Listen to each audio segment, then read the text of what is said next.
एक ऐसी लड़की जिसकी जिंदगी एक ही रूटीन में फंसी हुई थी। वही ऑफिस, वही लोग और हर दिन बिल्कुल एक जैसा। लेकिन एक दिन ऐसा एक्सीडेंट होता है जो सिर्फ उसका रूटीन नहीं, उसकी पूरी जिंदगी बदल देता है।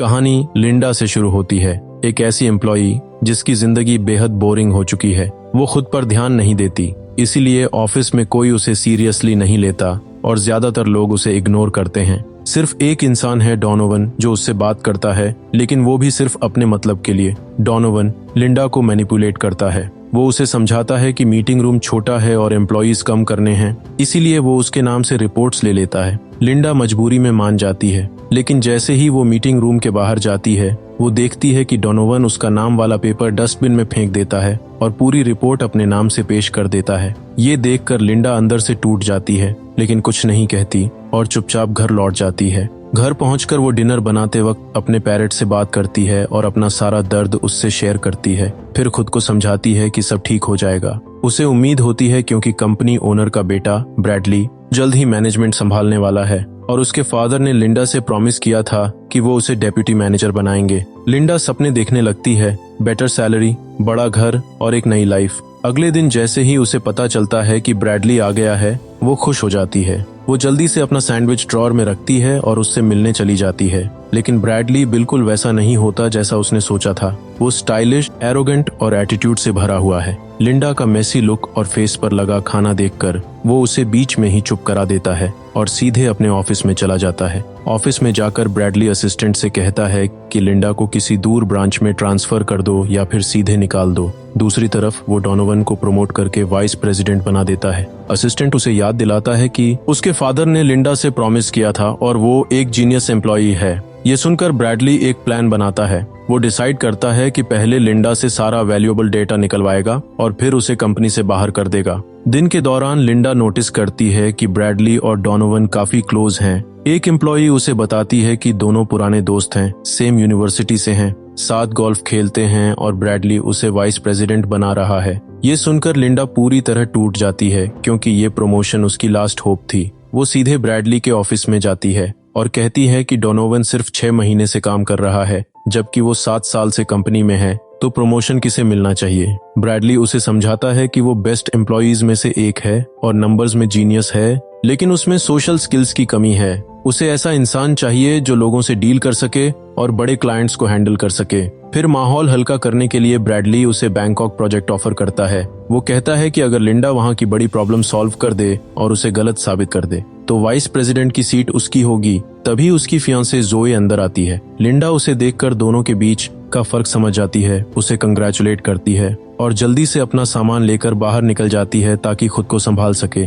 इसके बाद लिंडा मिरर में खुद को देखकर खुद को मोटिवेट करती है कि वो कैपेबल है और इस ट्रिप में खुद को प्रूव करेगी। अगले दिन ब्रैडली, डोनोवन और बाकी टीम के साथ खड़ा होता है। फ्लाइट का वेट करते वक्त अचानक सब देखते हैं कि लिंडा बैग लेकर उनके पास आ जाती है, पूरी एक्साइटेड ताकि खुद को प्रूव कर सके। उसे देखकर ब्रैडली इरिटेट हो जाता है क्योंकि उसने बिल्कुल एक्सपेक्ट नहीं किया था कि वो सच में आएगी। प्लेन में उसे अकेला बैठा दिया जाता है ताकि वो काम करे, जबकि बाकी सब साथ बैठते हैं। डोनोवन उसे लिंडा का वीडियो दिखाता है जो उसने अपने पेज पर डाला था। उसके अजीब इंटरेस्ट्स देखकर सब जोर से हंसने लगते हैं। लिंडा हेडफोन्स लगाए बैठी होती है, लेकिन हंसी सुनकर वो उन्हें निकालती है और तुरंत समझ जाती है कि सब उसी पर हंस रहे हैं। ये देखकर वो हर्ट हो जाती है, अपना सारा काम डिलीट कर देती है और रोने लगती है। तभी अचानक प्लेन में प्रॉब्लम आ जाती है और वो जोर से हिलने लगता है। कई लोग अपनी सीट्स पर नहीं होते और सीट बेल्ट भी नहीं लगी होती। तेज झटकों की वजह से प्लेन का डोर निकल जाता है और लोग बाहर गिरने लगते हैं। उसी दौरान डोनोवन लिंडा का पैर पकड़ लेता है और छोड़ता नहीं, जबकि उसकी अपनी सीट भी निकलने लगती है। जब लिंडा अपनी लिमिट पर पहुंच जाती है और उसे लगता है कि डोनोवन उसे भी मरवा देगा, तो वो फोर्क से उसके हाथ पर मारती है। दर्द की वजह से वो पकड़ छोड़ देता है और नीचे गिर जाता है। उसी समय प्लेन भी समुंदर में क्रैश हो जाता है। लिंडा तुरंत अपनी सीट बेल्ट खोलती है, बाहर निकलती है और किसी तरह सरफेस तक पहुंच जाती है। अगले दिन होश में आने पर वो खुद को एक सुनसान आइलैंड पर पाती है, जहां चारों तरफ समुंदर, रेत और एक तरफ घना जंगल होता है। वो खुद को संभालती है और बीच पर किसी को ढूंढने लगती है। तभी उसे ब्रैडली बेहोश हालत में मिलता है, जिसकी टांग इंजर्ड होती है। वो उसे घसीटकर एक पेड़ के पास ले आती है ताकि उसे सहारा मिल सके। इसके बाद लिंडा अपनी प्रिमिटिव स्किल्स का इस्तेमाल करती है ताकि दोनों जिंदा रह सकें। वो एक छोटा सा टेंट बनाती है और नारियल के छिलके इकट्ठा करके गड्ढे में रखती है ताकि बारिश का पानी जमा हो सके।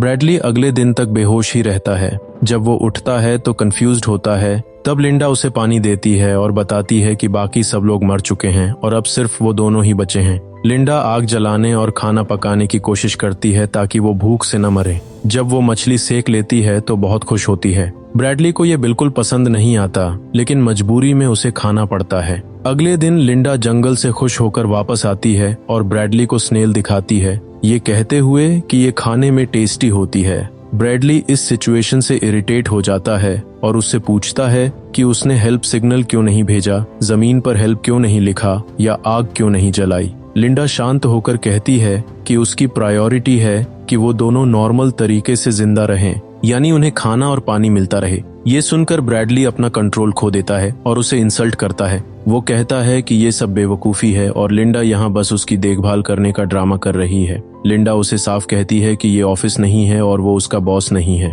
इसके बाद वो अपना सामान उठाती है और उसे अकेला छोड़ देती है ताकि उसे समझ आ सके कि उसके बिना वो कुछ भी नहीं कर सकता, खासकर अपनी इंजर्ड टांग के साथ। ब्रैडली सार्कास्टिकली हंसता है और उसे याद दिलाता है कि स्नेल लेना मत भूलना। समय धीरे धीरे गुजरता है, पूरा दिन खत्म हो जाता है और वो अकेला रह जाता है। वो सपने में खुद को पानी पीते हुए देखता है और लिंडा को आवाज देता रहता है। अगले दिन लिंडा को उस पर रहम आ जाता है। वो वापस लौटती है और उसे पानी देती है ताकि वो जिंदा रह सके और वो खुद भी अकेली न रह जाए। ब्रैडली अपनी गलती मान लेता है और अपने बिहेवियर के लिए और साथ ही प्रमोशन वाली बात के लिए उसे सॉरी बोलता है। लिंडा उसे बताती है कि उसने जंगल में एक वाइल्ड पिग देखा है और वो उसका शिकार करेगी, जिससे हमें 1 हफ्ते का खाना मिल जाएगा। ये सुनकर ब्रैडली हैरान हो जाता है कि वो इतना बड़ा जानवर कैसे मारेगी। फिर लिंडा लकड़ी से एरो बनाती है और पिग के निशानों को फॉलो करती है। जब पिग उस पर अटैक करता है तो वो तुरंत पेड़ पर चढ़ जाती है और सही मौका मिलते ही उस पर जंप करके एरो घुसा देती है,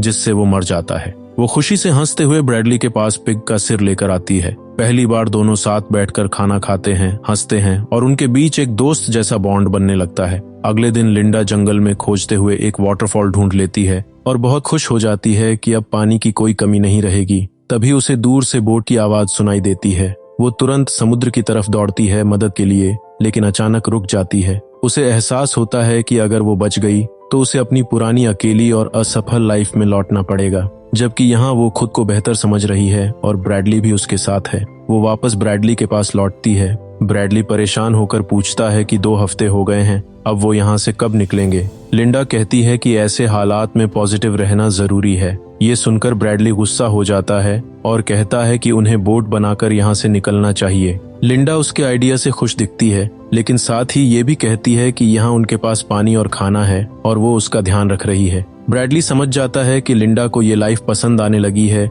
इसलिए वो उससे दूरी बना लेता है। वो खुद का एक अलग टेंट बनाता है और बीच पर लीव्स से हेल्प लिखता है, लेकिन अगले ही दिन उसकी हालत खराब हो जाती है। उसके पास ना खाना होता है ना पानी और वो इतना कमजोर हो जाता है कि इंसेक्ट्स खाने तक का सोचने लगता है। आखिरकार वो वापस लिंडा के पास आता है, उससे माफी मांगता है।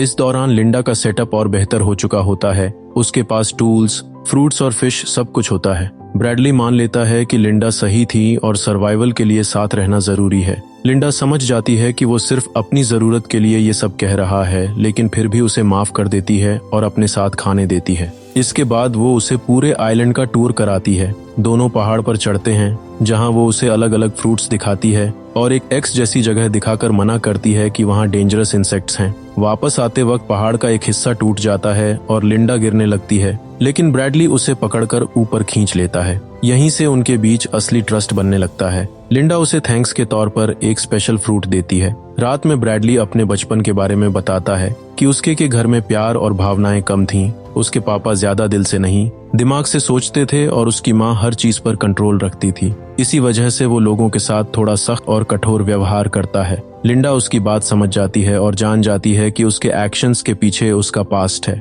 फिर लिंडा भी अपनी कहानी बताती है कि उसकी शादी हो चुकी थी, लेकिन उसके हस्बैंड की डेथ एक कार एक्सीडेंट में हो गई थी। जब ब्रैडली इमोशनल हो जाता है तो लिंडा कहती है कि वो दुनिया का बेस्ट हस्बैंड नहीं था।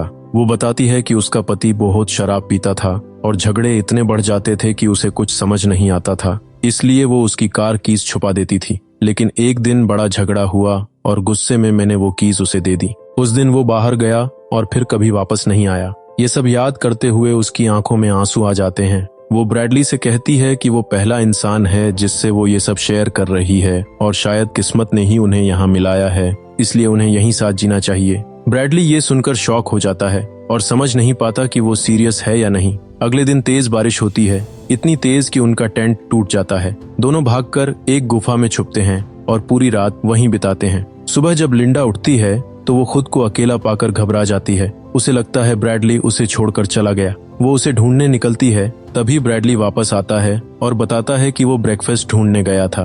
फिर वो सजेस्ट करता है कि उन्हें नया टेंट बनाना चाहिए, वो भी समुद्र से दूर, ताकि वो ज्यादा सेफ रह सके। लिंडा उसे टेंट बनाना सिखाती है ताकि वो अकेले भी सरवाइव कर सके। इसके बाद दोनों साथ घूमते हैं और ब्रैडली कहता है कि आज डिनर वो बनाएगा ताकि लिंडा थोड़ा रेस्ट कर सके। ये सुनकर लिंडा खुश हो जाती है और उसे लगता है कि शायद ब्रैडली भी उसे पसंद करने लगा है। शाम को ब्रैडली खाना सर्व करता है, लेकिन जैसे ही लिंडा खाना खाती है उसे चक्कर आने लगते हैं और वो बेहोश होकर गिर जाती है। उसी मौके का फायदा उठाकर ब्रैडली उसकी बनाई हुई बोट लेकर भाग जाता है। तब पता चलता है कि उसने खाने में कुछ हार्मफुल मिलाया था ताकि लिंडा उसे रोक न सके, लेकिन उसका प्लान फेल हो जाता है। बोट कमजोर होती है, लहरों की वजह से पलट जाती है और वो वापस किनारे पर फेंक दिया जाता है। उधर लिंडा पर भी उस चीज का असर ज्यादा देर नहीं रहता, क्योंकि वो सब उल्टी कर देती है और धीरे धीरे ठीक हो जाती है। अगले दिन ब्रैडली ऐसे बिहेव करता है जैसे कुछ हुआ ही नहीं। वो कहता है कि वो डर गया था और मरने से पहले अपनी फैमिली को नहीं देख पाएगा, इसलिए उसने ऐसा किया।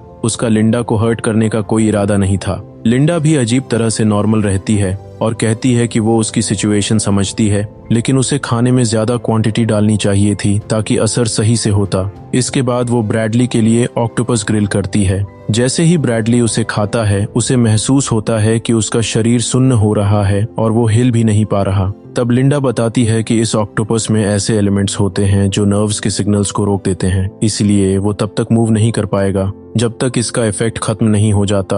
वो साफ कहती है कि उसने ये सब बदला लेने के लिए किया है और उसे ये सिखाने के लिए कि उसके साथ रहना ही उसके लिए सेफ है। फिर वो एक शार्प टूल को आग पर गर्म करती है और उसकी टांग पर निशान बना देती है और ब्रैडली मजबूरी में वो दर्द सहता है, क्योंकि वो अपने फीलिंग्स एक्सप्रेस नहीं कर पा रहा होता। इसलिए 2 दिन बाद भी वो लिंडा से दूरी बनाए रखता है और बात नहीं करता। लिंडा उससे बात करने की कोशिश करती है, लेकिन जब वो जवाब नहीं देता तो वो उसे छोड़कर जंगल में खाना ढूंढने चली जाती है। इत्तेफाक से उसे एक बोट अपनी तरफ आती दिखाई देती है जिसमें जोई और एक आदमी है। ये देखकर वो शॉक हो जाती है, क्योंकि वो अपनी बनाई हुई लाइफ छोड़ने के लिए तैयार नहीं। वो जोई के सामने ऐसे बिहेव करती है जैसे वो यहाँ खुश है और कैजुअली पूछती है कि इतनी देर क्यों लगी और क्या रेस्क्यू टीम आ रही है। जोई बताती है कि उसने खुद बोट रेंट करके अलग अलग आइलैंड्स ढूंढे और अब रेस्क्यू की कोई जरूरत नहीं है। ये सुनकर लिंडा के दिमाग में एक प्लान आता है। वो दोनों को माउंटेन की तरफ ले जाती है, उसी जगह जहाँ वो पहले गिर चुकी थी।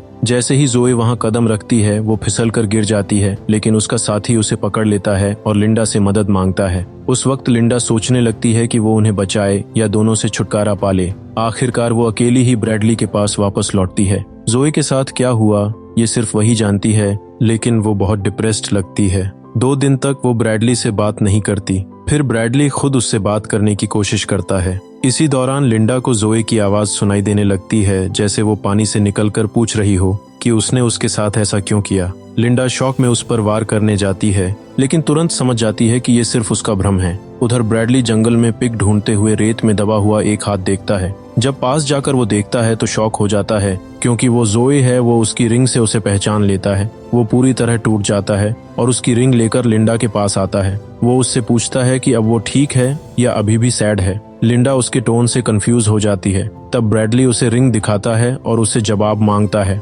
लिंडा मासूम बनने की कोशिश करती है और कहती है कि वो जोई को बचाने की कोशिश कर रही थी, लेकिन वो गिर गई और डर के कारण उसने सच नहीं बताया। ब्रैडली तुरंत समझ जाता है कि वो झूठ बोल रही है और ताना मारते हुए कहता है कि क्या ये भी एक्सीडेंट था, जैसे उसके हस्बैंड के साथ हुआ था। ये कहकर वो अपनी पॉकेट से शार्प टूल निकालता है और उसे मारने की कोशिश करता है। लिंडा समझ जाती है कि अब बातों से कुछ नहीं होगा, इसलिए वो भागकर जंगल में चली जाती है। ब्रैडली उसका पीछा करता है। तभी लिंडा पेड़ से कूदकर उस पर अटैक करती है, लेकिन वो उसे हटा देता है। वो उसकी आंखों पर वार करने की कोशिश करता है, लेकिन लिंडा उसका टूल छीन लेती है और अब ब्रैडली खुद बचने के लिए भागने लगता है। भागते भागते वो उस एक्स मार्क वाली जगह में पहुंच जाता है। वो सोचता है कि वहाँ डेंजरस इंसेक्ट्स होंगे, लेकिन अंदर कुछ और ही होता है। वहाँ एक ऊंचे पहाड़ पर बिल्कुल समुंदर के किनारे एक बड़ा महल खड़ा होता है। वो हैरान होकर उस तरफ दौड़ता है और बैल्कनी का डोर खोलता है। अंदर जाकर वो देखता है कि वहाँ फ्रिज में पानी, खाना और फ्रूट्स रखे हैं, जैसे किसी नॉर्मल लाइफ में होते हैं। जैसे ही वो थोड़ा आराम करने वाला होता है, उसे लिंडा की आवाज सुनाई देती है जो वॉल के स्पीकर से आ रही होती है। वो कहती है, फाइनली तुम सेफ जगह पहुंच गए हो। लिंडा उसे बताती है कि वो किसी भी शार्प टूल को ढूंढने की कोशिश ना करे, क्योंकि सारे टूल्स उसने पहले ही हटा दिए हैं और सिर्फ एक उसके पास है। वो हंसते हुए कहती है कि वो इतना बेवकूफ था कि उसे लगा पानी में उसे टूल मिल जाएगा। ये सुनकर ब्रैडली टेंशन में आ जाता है और उसे समझ आने लगता है कि लिंडा शुरू से ही उसे मैनिपुलेट कर रही थी। वो कैमरास ढूंढकर तोड़ने लगता है, जबकि लिंडा एक रूम में बैठकर स्क्रीन्स पर उसे देख रही होती है और उसके डर का मजा ले रही होती है। फिर लिंडा सच्चाई बताती है कि वो पहले ही आइलैंड से निकल सकती थी। उसने बोट देखी थी, लेकिन जानबूझकर सिग्नल नहीं दिया, क्योंकि वो अपनी पुरानी लाइफ में वापस नहीं जाना चाहती थी। उसे अकेलेपन, लोगों के मजाक और ऑफिस पॉलिटिक्स से ब्रेक चाहिए था। उसने देखा था कि लोग इस महल में खाना ला रहे हैं, इसलिए वो वेट करके अंदर आ गई और यहीं रहने लगी।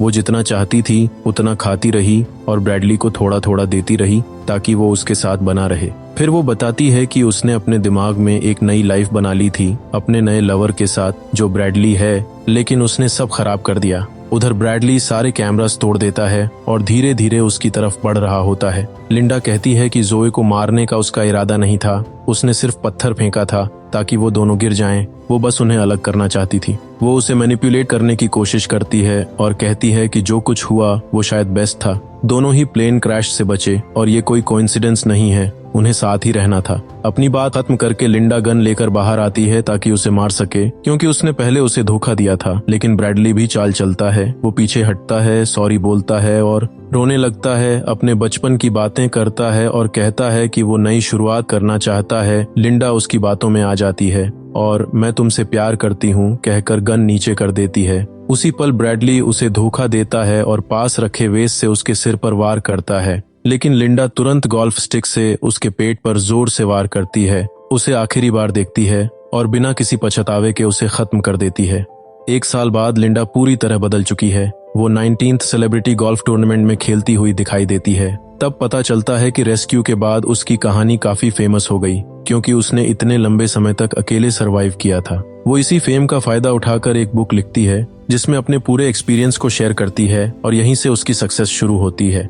अंत में उसे अपनी नॉर्मल लाइफ जीते हुए दिखाया जाता है, जैसे उसके साथ कुछ हुआ ही नहीं। यहीं पर फिल्म खत्म होती है। आई होप आपको ये मूवी अच्छी लगी होगी। अगर वीडियो अच्छी लगी हो तो वीडियो को लाइक करें और चैनल को सब्सक्राइब करें।